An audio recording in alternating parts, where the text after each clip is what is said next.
అధ్యక్షులు స్వర్గీయ మాగంటి గోపీనాథ్ గారి అకాల మరణంతో ఏర్పడిన ఖాళీ వల్ల వచ్చిన ఉప ఎన్నిక మరి జూబ్లీహిల్స్కి ప్రస్తుతం జరుగుతున్న ఉప ఎన్నిక.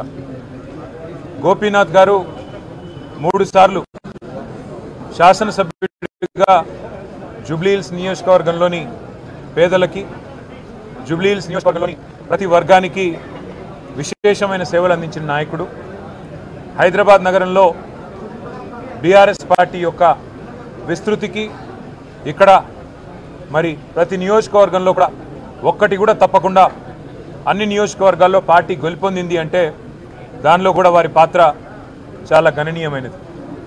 ఇవాళ మా కుటుంబంలో, మా బీఆర్ఎస్ కుటుంబంలో ఒకడైన గోపీనాథ్ గారి మరణంతో ఆ కుటుంబం బాధపడుతుంటే ఆ కుటుంబానికి ధైర్యంగా అండగా నిలబడాలనే ఉద్దేశంతో పెద్దలు మా పార్టీ అధ్యక్షులు, తెలంగాణ తొలి ముఖ్యమంత్రి కేసీఆర్ గారు గోపీనాథ్ గారి సతీమణి శ్రీమతి మాగంటి సునీత గోపీనాథ్ గారికి మళ్ళీ టికెట్ కేటాయించి వారి గెలుపు కోసం ఇవాళ దాదాపు రాష్ట్రంలోని ముఖ్యమైన నాయకులందరినీ కూడా జూబ్లీహిల్స్లో పనిచేయాలని చెప్పి ఆదేశించడం కూడా జరిగింది.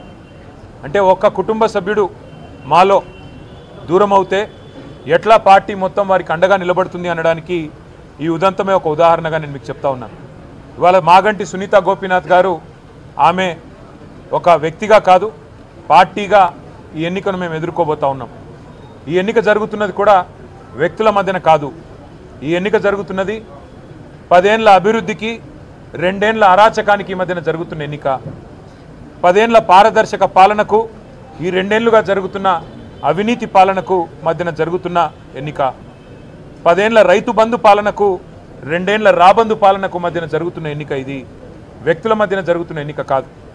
మేము జూబ్లీహిల్స్ నియోజకవర్గ ప్రజలకు కూడా మాగంటి సునీత గోపీనాథ్ గారిని గెలిపించాలని అభ్యర్థిస్తూ వారి గెలుపు వల్ల మీకు రాబోయేది ఏంటిది అంటే కాంగ్రెస్ ఇచ్చిన 6 గ్యారంటీలు మీరు జూబ్లీహిల్స్లో గట్టిగా కాంగ్రెస్ పార్టీకి దిమ్మ తిరిగే విధంగా మీరు తీర్పునిస్తే తప్పకుండా రాష్ట్రం మొత్తంలో కూడా పేదలకి న్యాయం జరుగుతుంది, పేదలకు లాభం జరుగుతుంది.